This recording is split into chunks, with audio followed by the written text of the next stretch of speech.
Filipenses 3, do verso 1 ao 14. Diz assim: Quanto a mais, meus irmãos, alegrem-se no Senhor. Escrever de novo as mesmas coisas não é um problema para mim e é segurança para vocês. Cuidado com os cães, cuidado com os maus obreiros, cuidado com a falsa circuncisão. Porque nós é que somos a circuncisão, nós que adoramos a Deus no Espírito e nos gloriamos em Cristo Jesus, em vez de confiarmos na carne. É verdade que eu também poderia confiar na carne. Se alguém pensa que pode confiar na carne, eu ainda mais. Fui circuncidado no 8º dia, sou da linhagem de Israel, da tribo de Benjamim, hebreu dos hebreus. Quanto à lei, eu era fariseu. Quanto ao zelo, perseguidor da igreja. Quanto à justiça, não há na lei, quanto à justiça que é na lei, irrepreensível. Versículo 7. Mas o que para mim era lucro, isso considerei perca por causa de Cristo. Na verdade, considero tudo como perca, por causa da sublimidade do conhecimento de Cristo Jesus, meu Senhor. Por causa dele, perdi todas as coisas e as considero como lixo, para ganhar a Cristo e ser achado nele. Não tendo justiça própria, que procede da lei, mas aquele que é mediante a fé em Cristo, a justiça que procede de Deus, baseada na fé. O que eu quero é conhecer a Cristo e o poder da sua ressurreição, tomar parte do seu sofrimento e me tornar como ele na sua morte, para, de algum modo, alcançar a ressurreição dentre os mortos. Não que eu já tenha recebido isso ou que já tenha obtido a perfeição, mas prossigo para conquistar aquilo para o que também foi conquistado por Cristo Jesus. Irmãos, quanto a mim, não julgo havê-lo alcançado, mas uma coisa faço. Diga comigo, uma coisa faço. Mas uma coisa faço, esquecendo-me das coisas que ficam para trás e avançando para as que estão diante de mim, prossigo para o alvo, para o prêmio da soberana vocação de Deus em Cristo Jesus. Amém? Feche seus olhos, eu quero orar por mais um instante. Pai querido, obrigado, Pai, porque o Senhor tem falado conosco até aqui. Obrigado, Jesus, porque o Senhor tem ministrado em nossos corações. Obrigado por essa noite. Obrigado porque o Senhor nos trouxe aqui para cultuarmos a Ti, para aprendermos um pouco mais de Ti, para encontrar contigo, ter comunhão com os nossos irmãos. Obrigado, Jesus, pelo corpo de Cristo. Obrigado por essa igreja. Obrigado, Jesus, porque o Senhor se faz presente no meio de nós. Te peço, Pai, que o Senhor fale conosco nessa noite. Que o Senhor possa encontrar em nós corações como terra fértil. Pai, que a sua palavra, que a semente possa cair em nossos corações e germinar e produzir. E que possamos sair daqui sedentos, amando e mais parecido contigo, Jesus. Porque esse é sempre o nosso objetivo. Pai, em nome do Senhor Jesus, eu oro, te louvo e te agradeço. Amém. Amém? Amém. Querido, eu quero falar com você sobre uma coisa hoje. Uma coisa. E eu quero começar te perguntando sobre o que é valioso para você? O que é importante na sua vida? Quando alguém te pergunta sobre uma coisa que você é grato, por exemplo, o que é a primeira coisa que vem na sua mente? Sua família, seus amigos, seu trabalho, os negócios, seu ministério. O que é isso que é valioso para você? Sabe? Geralmente aquilo que é valioso para nós, geralmente aquilo que é significante para nós, na maioria das vezes é o que nós gastamos tempo. É aquilo que mesmo que nós não tenhamos tempo, nós damos um jeito de colocar na nossa agenda. Aquilo que sobrou 5 minutos, você vai dar um jeito de colocar na sua agenda. Sabe? Aquilo que é geralmente valioso é algo que consome os nossos recursos mais valiosos, que é o tempo e dinheiro. Aquilo que é precioso para nós consome essas duas coisas, nosso tempo e nossos recursos financeiros e etc. Sabe? Por isso, eu quero começar essa reflexão perguntando para você isso, e eu quero que você vá pensando no decorrer dessa pregação o que é valioso para você. No que você tem gastado a sua vida. No que você tem investido a sua vida. Sabe? Se você tivesse que escolher uma única coisa para viver a sua vida, o que seria? Qual área seria? No que seria que você gastaria a sua vida? Amém? Eu quero começar então fazendo essa reflexão, que você pense nisso. Vá pensando sobre isso enquanto nós vamos conversando aqui. E eu quero pensar sobre essa carta de Paulo. Eu gosto muito da carta de Filipenses. A carta de Filipenses é uma carta que exala Jesus. Filipenses 2 é incrível, eu amo essa carta, esse livro é sensacional. E eu quero começar pensando sobre o que Paulo está falando com a igreja de Filipe aqui. Sabe, essa carta, o tema central da carta é a alegria no Senhor. Sabe, é uma carta que esbanja a alegria. Paulo fala sobre a alegria do começo ao fim nessa carta. Sabe, Paulo está extremamente feliz aqui, e aqui de maneira especial, porque Filipe tinha mandado uma ajuda através de um colaborador de Paulo, Epafrodito, que ele cita aqui nessa carta, e a igreja de Filipe tinha levantado uma contribuição e entregado a Paulo através da vida desse irmão. Então ele está aqui agradecendo a igreja de Filipe de alguma forma e alegre de fato, porque a situação que Paulo se encontra aqui é encarcerado. Paulo, quando escreve a carta aos filipenses, está preso, está numa prisão em Roma. E aqui ele não necessariamente está em Roma, mas está preso sob custódia dos romanos, tá bom? E aqui é o ponto, porque Paulo está preso, sabe? Paulo está sofrendo nas mãos dos romanos. As chances de Paulo ser morto a qualquer momento é muito significativa, é muito grande. Paulo poderia ser executado pelos romanos a qualquer momento por qualquer coisa. Os romanos não tinham muito uma preocupação com a vida das pessoas. O cara dava muito trabalho, matava o cara. E Paulo dava trabalho para os romanos. Dava trabalho, arrumava treta com os judeus, e aí ia ter dor de cabeça. Então, para os caras acabarem com Paulo aqui, não era muito difícil. Sabe, a morte de Paulo aqui é uma situação muito iminente, pode acontecer a qualquer momento. E Paulo, ele escreve essa carta aos Filipos, encorajando-os a que se alegrem. Paulo fala em vários momentos aqui na carta que ele estava feliz, que ele estava alegre, que ele estava contente, preso, na prisão, sabe? Ele inicia a carta de Filipos falando, se alegrando, agradecendo aos filipenses, se alegrando pelos filipenses por ter aceitado o evangelho da forma que aceitaram. Nesse capítulo 1, ele fala que o fato dele estar preso está incentivando alguns irmãos a pregarem o evangelho. E alguns outros que se dizem irmão estão pregando o evangelho por orgulho, por qualquer outra coisa, para que Paulo sofresse enquanto estava preso, mas ele diz, cara, não me importa, eu estou feliz, o evangelho está sendo pregado, eu estou preso, e a minha situação na prisão tem incentivado que o evangelho seja pregado, então glória a Deus que eu continue preso, sabe? E no capítulo 2, ele diz que se ele morrer ali, tá tudo bem. Que se ele morresse ali naquele lugar, na prisão, ele se alegraria em Deus, porque cumpriu o propósito e correu a corrida bem corrida.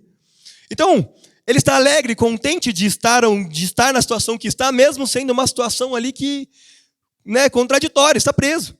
O capítulo 3 que nós lemos, ele começa falando, alegrem-se no Senhor, e no capítulo 4 ele vai falar mais uma vez, alegrem-se no Senhor. Ele dá essa ordenança da igreja se alegrar o tempo todo, preso, na prisão, sem liberdade, sabe? É loucura aqui, sabe? Paulo, dentro da prisão, dentro do cárcere, sabe? Se alegrando. O evangelho é algo, a alegria de Cristo, a alegria do Senhor é algo que não faz sentido, que, sabe, extrapola ao sentido humano. Porque Paulo provavelmente estava com dor, sofrendo, passando necessidades, até porque a igreja de Filipos teve o trabalho de levantar uma oferta a ele, então ele provavelmente passou alguma necessidade ali. Mas ele ainda continua alegre, o espírito dele continua alegre, e isso é inabalável, sabe? Esse assunto de alegria é um assunto muito caro para Paulo. Esse assunto da felicidade em Cristo, da centralidade de Cristo, é um assunto muito caro para Paulo. E Paulo fala muito disso em suas cartas. Paulo tinha todos os motivos para mandar uma carta clamando ajuda, para que as pessoas pudessem ir a Roma e interceder por ele, para que ele possa ser solto. Tinha motivos de estar reclamando, tinha motivos de estar emburrecido. E ele faz justamente o contrário. Ele se alegra no Senhor, ele busca alegria no Senhor, sabe? E nesse texto que nós lemos, nós entendemos o porquê disso. O porquê Paulo, indiferente da situação, buscava alegria no Senhor. O verso 4 e o verso 5 que nós lemos, Paulo está falando das suas raízes, de quem ele era, judeu, fariseu, da tribo de Benjamim, obediente à lei, zeloso a ponto de perseguir a igreja, irrepreensível quanto à lei. E diante de tudo isso, ele tinha razão para se orgulhar. Diante de todas essas coisas, ele tinha razão para se orgulhar. Ele foi criado aos pés de Gamaliel, e Gamaliel era um grande sábio da época da seita dos fariseus, no judaísmo. Então Paulo tinha todas as razões para se orgulhar de quem era, de onde veio, de que posição tinha. sabe? Mas é louco porque ele termina, ele fala do verso 5, o verso 4, 5 e 6, ele diz isso, e aí ele fala no verso 5, mas o que para mim era lucro, isso considerei perda por causa de Cristo. Paulo, a forma que Paulo encontra Cristo e entende o evangelho, mostra para ele que, cara, nada disso importa. A vida dele, todas as coisas que ele julgava ser de algum orgulho, de alguma importância, não tem valor, sabe? Foi então quando Paulo encontra Cristo a caminho de Damasco, que, sabe, Cristo se revela a ele, que tudo muda. É muito marcante o texto de Atos, em Atos 9, que conta a conversão de Paulo. Paulo está indo para Damasco perseguir a igreja, prender cristão, ele fica cego. Tem a musiquinha que Paulo cai do cavalo, mas Paulo não estava no cavalo, Paulo estava indo para Damasco. Isso aqui a gente canta, mas tudo bem. Mas, sabe, é muito marcante essa história porque Deus chama Ananias e fala, vai lá, porque meu servo Paulo está cego, vai lá e põe as mãos sobre ele para que ele seja curado. E Ananias fala, Deus, esse cara persegue a igreja. Esse cara, se eu for lá, a chance de eu morrer e ser preso é gigantesca.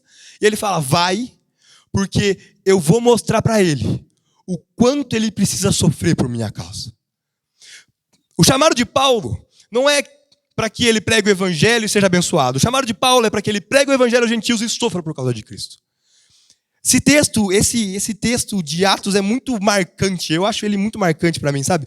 Porque por causa de Cristo, Paulo deixou tudo aquilo que era motivo de orgulho e considerou como lixo, como nada, para poder ganhar a Cristo e ser encontrado por Cristo e ser encontrado nele, sabe? Esse caminho sem sentido é o caminho do cristianismo. O cristianismo é um caminho, é uma religião sem sentido, por assim dizer. Sabe? É incrível como nós somos chamados à cruz. Nós somos chamados à morte todos os dias, entregue à morte todos os dias.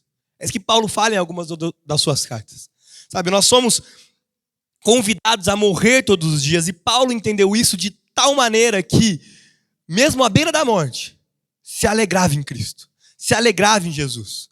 Sabe? C.S. Lewis, um autor que eu gosto bastante, eu sempre cito ele aqui, diz que se nós procuramos uma religião que nos traga conforto, que nos deixe confortável, de fato o cristianismo não é essa religião.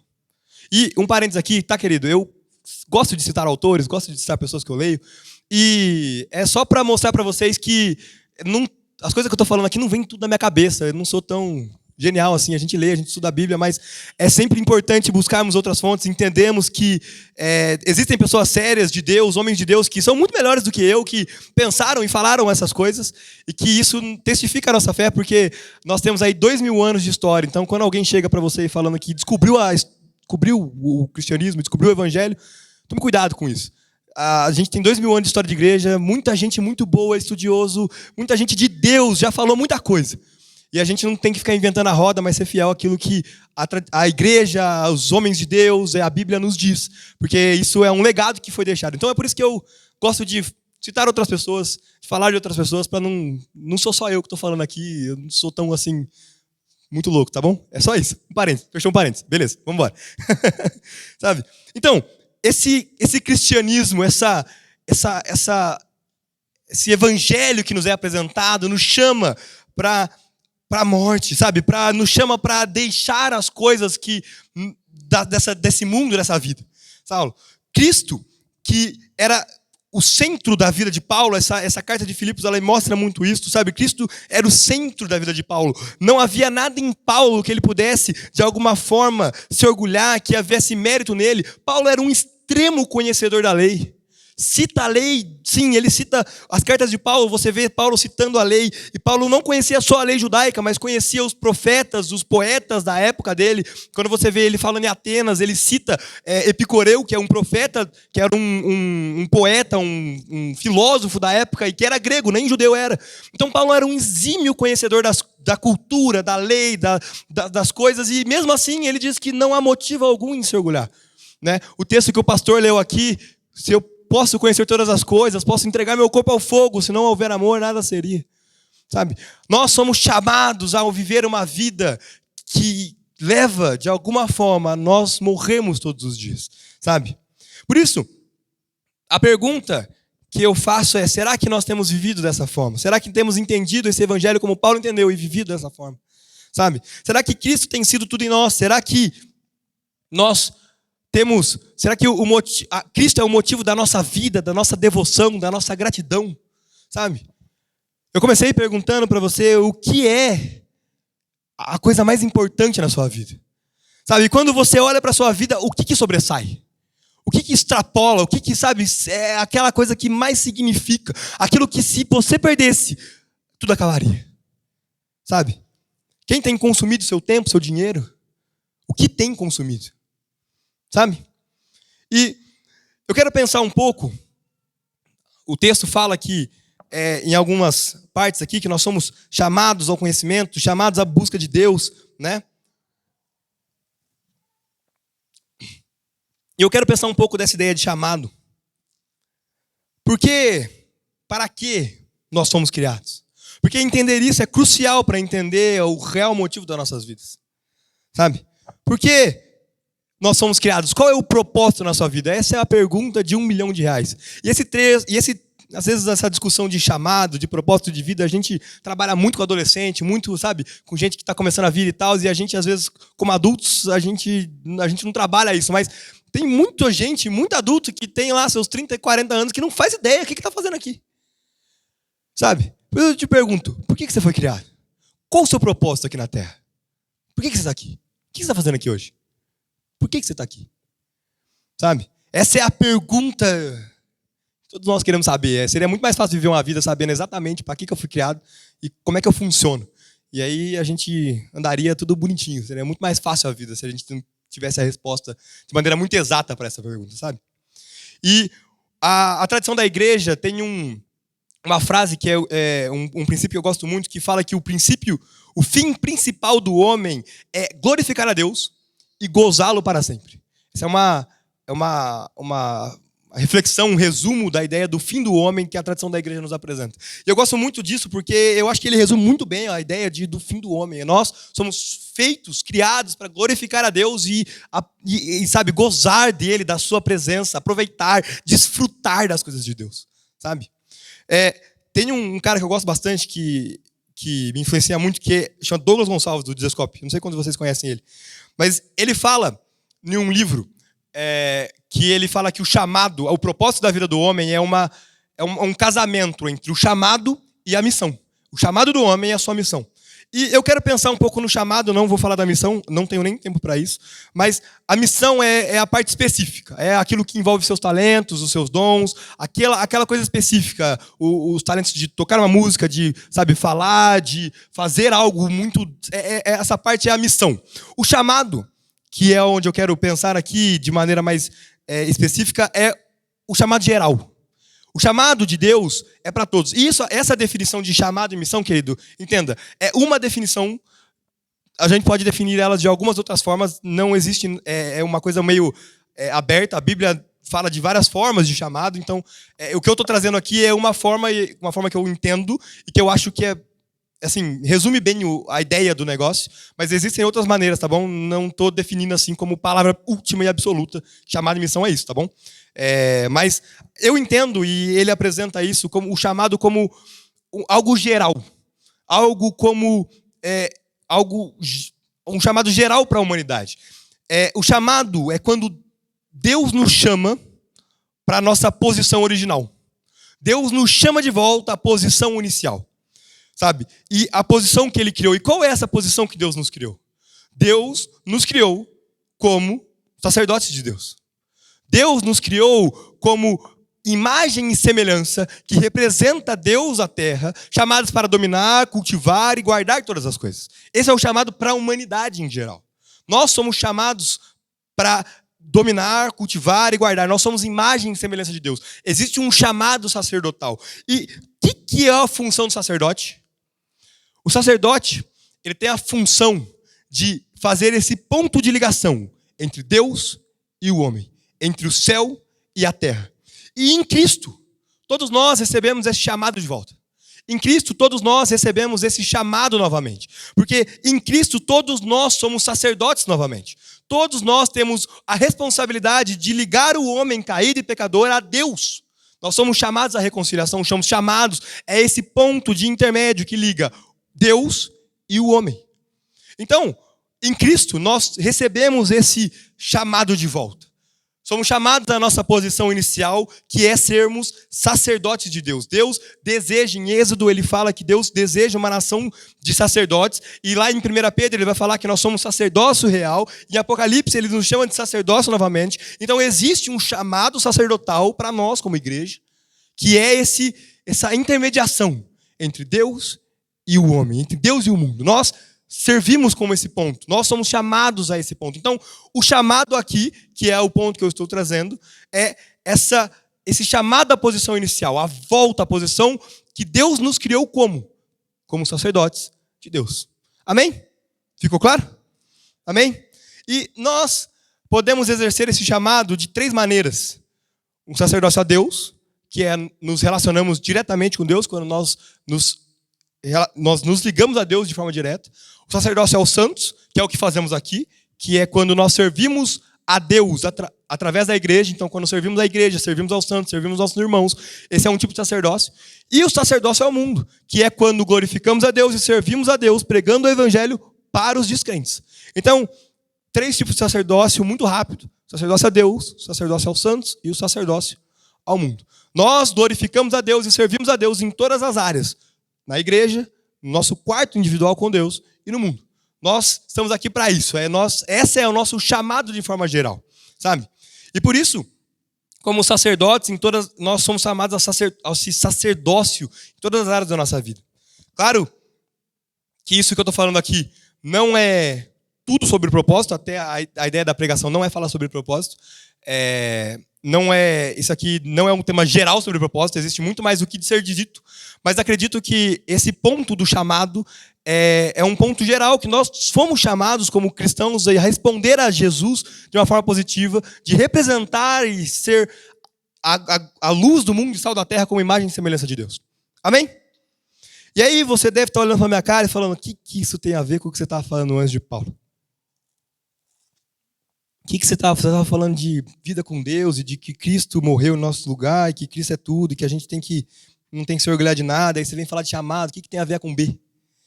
E tudo a ver. Tudo a ver. Sabe, querido? Paulo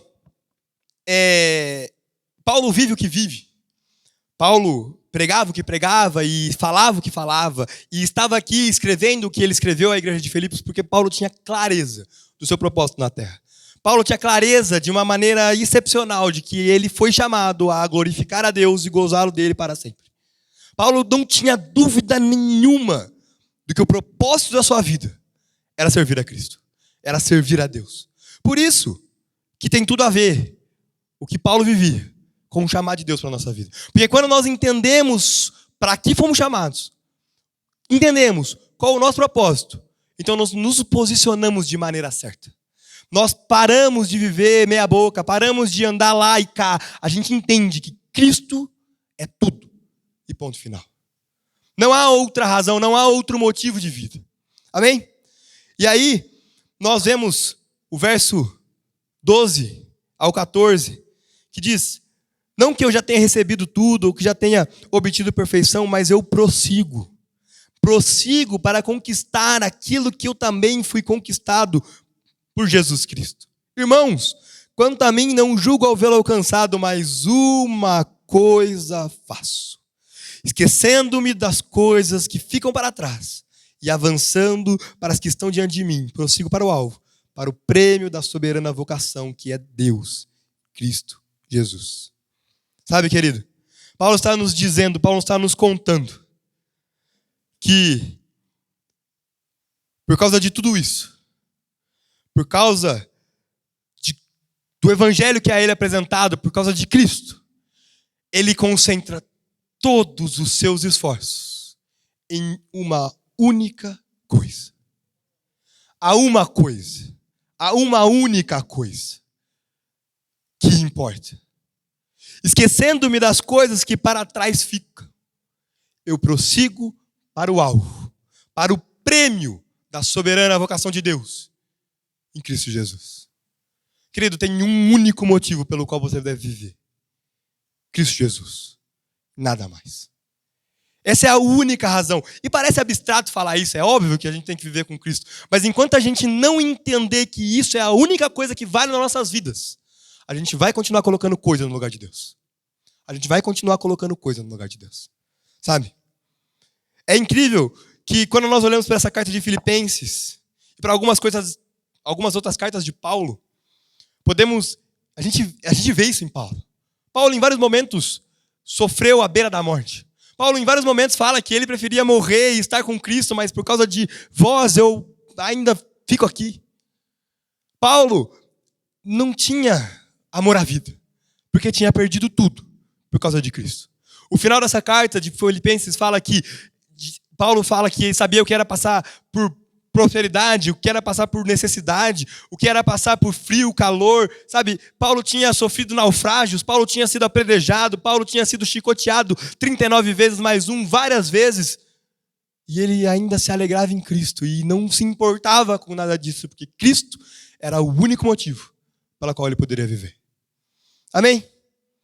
Por isso, eu te pergunto, querido, sabe? Paulo vivia isso porque entendeu o chamado dele, entendeu o propósito da vida dele. Por isso eu te pergunto mais uma vez, o que é valioso na sua vida? O que é mais valioso na sua vida? É sua família? É o seu trabalho, é os seus negócios? O que tem de mais valor na sua vida? O que é aquilo que se você perdesse hoje, tudo acabaria? O que é isso? Sabe? Se Deus pedisse teu ministério, você entregaria a ele? Se Deus pedisse o teu filho, aquele filho que você ama, você entregaria a ele? Deus pediu o Isaac a Abraão. Falou, me dá, vai lá e sacrifica. Abraão não questionou, Abraão foi e fez. Crendo que Deus proveria, mas foi e fez. Porque Deus poderia não prover. E por isso foi imputado a ele como pai da fé. Então, se Cristo te pedisse a sua família hoje, falasse, e não é te pedir assim, entrega para mim, mas é amanhã eu vou levar seu filho embora. Isso acabaria com a sua vida? Ou Cristo seria suficiente? Ou Cristo ainda seria o centro de todas as coisas? Se Cristo derrubasse o seu negócio, se Deus falasse, eu quero o teu negócio, amanhã você fale e vai fechar as portas, Cristo seria suficiente ou você surtaria de leve? E eu estou falando de coisas muito fortes aqui. Porque isso aqui é uma coisa que, se acontecesse na realidade, seria algo terrível. A morte de um filho é algo terrível. Eu não faço ideia do que é algo assim. Perder um negócio é algo que eu tenho um pouco mais de proximidade, porque vi isso acontecer com pessoas próximas de mim. Mas, sabe, e ficar preocupado com, tipo, acabou a fonte de renda, ferrou, como é que eu vou pagar minhas contas? Sabe? Mas isso não é o fim. Cristo é o fim. Cristo é o fim de todas as coisas, sabe? Quero, te dizer que se tem um motivo de nós agradecermos, se tem um único motivo da qual nós podemos gastar a nossa vida e fazermos alguma coisa, é porque Cristo morreu em nosso lugar. É pela cruz, é pela graça, é por Jesus, é só por Ele, nada mais. Quando a gente aceita Jesus, o convite é: toma a tua cruz, negue-se a si mesmo, siga-me. O convite é: morre para você e siga-me. O convite do discipulado de Lucas 24 é que aquele que ama seu pai e sua mãe mais do que a mim não é digno de mim. Cara, que loucura! Olha o tamanho desse convite, o peso disso. Não tem como viver isso se não for por graça de Deus e Cristo. É por isso que Cristo tem que ser o motivo das nossas vidas. É o fim. Cristo é o início e o fim de todas as coisas, sabe? Entenda que o que eu estou falando é que as outras coisas são importantes. As outras coisas importam. Família importa. Os seus negócios importam. Afinal, é a forma que Deus te deu para você, sabe, ter a sua fonte de renda, sustentar e cuidar das coisas. Todas as coisas são importantes. Mas nenhuma delas deve se colocar no lugar de Cristo em nossas vidas. E é muito louco isso, porque aprendi isso sábado com um amigo meu, que ele falou que a gente fala, né, que a ordem hierárquica é Cristo, aí é família, aí são o nosso sustento, negócios, ministério, sabe? A ordem não é essa. A ordem é Cristo. E aí quando a gente fala de família, a ordem é Cristo. E quando a gente fala de negócio, a ordem é Cristo. E quando a gente fala de ministério, a ordem é Cristo. Cristo é Senhor do nosso ministério, Cristo é Senhor da nossa família, Cristo é Senhor dos meus negócios, Cristo é Senhor de todas as coisas. Ele tem que ser. Porque quando colocamos algo, por melhor que seja, como nossos filhos, a nossa esposa, nossos maridos, por melhor que seja, no lugar de Cristo, isso se torna um Deus falso.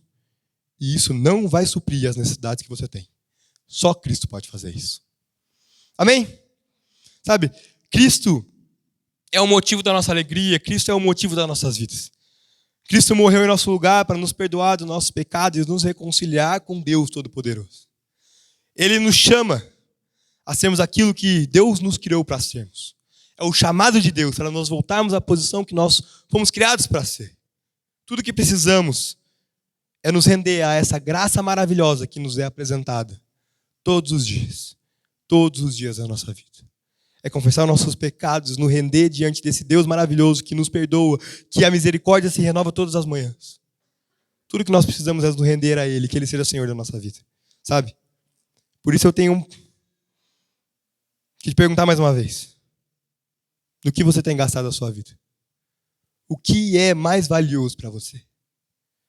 Qual é o centro do seu coração? Sabe?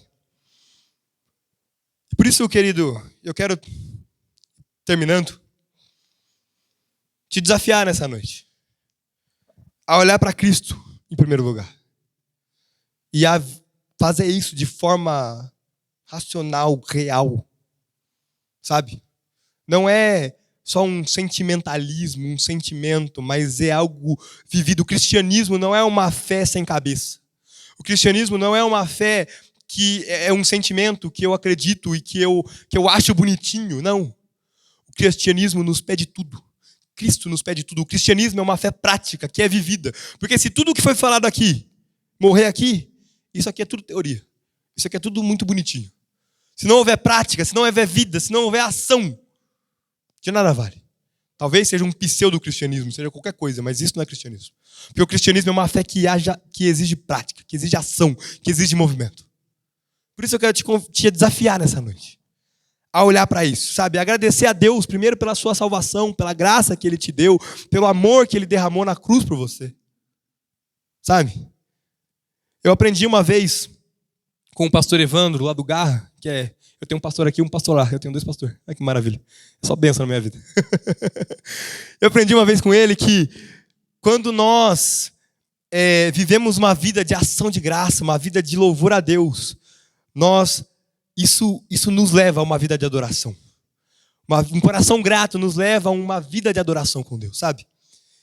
E eu quero te desafiar isso. Eu quero te desafiar, querido, quando você acordar de manhã, o primeiro pensamento que você tiver, não seja a sua lista de afazeres, ou os problemas e as contas que você tem que pagar, mas Jesus. Porque Ele é suficiente. Só Ele é suficiente, sabe?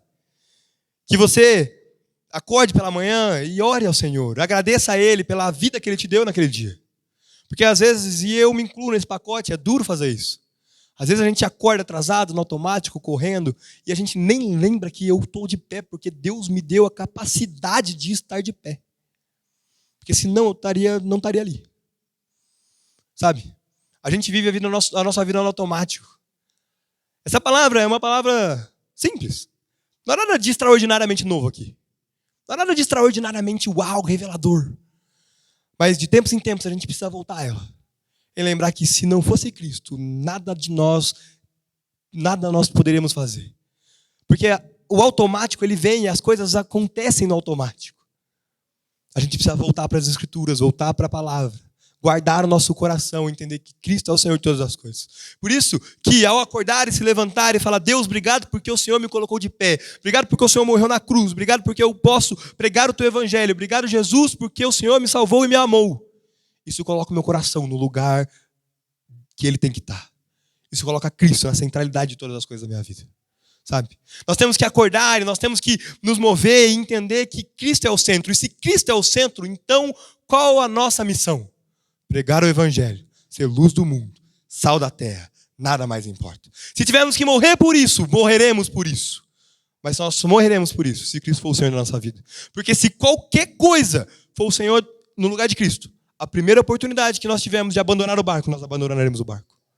Ninguém fica preso, alegre, se Cristo não é o Senhor da vida dele.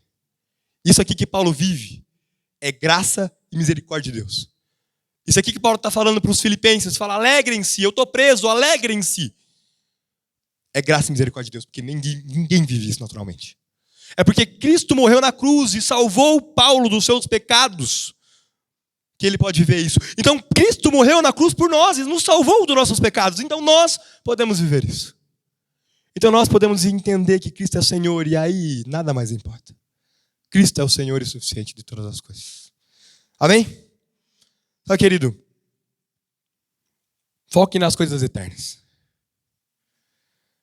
Todas as coisas aqui são importantes. Nossa família, nossos amigos, nosso trabalho, tudo que eu citei aqui é importante.